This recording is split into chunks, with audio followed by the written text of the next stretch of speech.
Bildungsroman is a literary term referring to a coming-of-age story, but it's not an exact coming-of-age story. It comes from the German words Bildung, which means formation, and Roman, which means novel, so it literally means formation novel. It still focuses on the central theme of a search for identity and purpose. However, there are three more main elements that set it apart.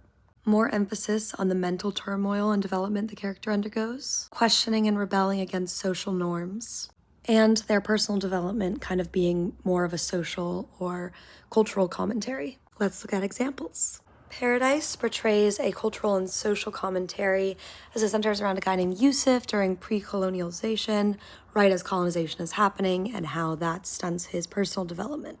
This one is about an unmarried woman in India and kind of the effects of the patriarchal society stunting her life, but she kind of tries to get away from that, tries to reject that, although she still gets stuck in it, as well as her younger brother. How to Get Filthy Rich in Rising Asia kind of goes through the mental turmoil of him trying to get rich and foregoing love, and then everything crumbling down and him realizing that love is relevant.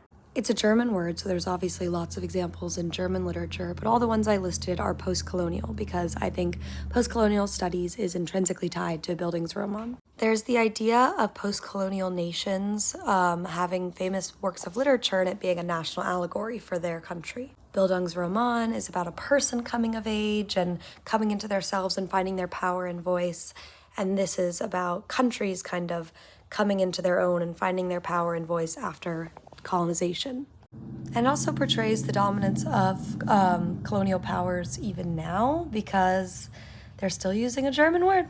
Bildungsroman. More interesting than you think.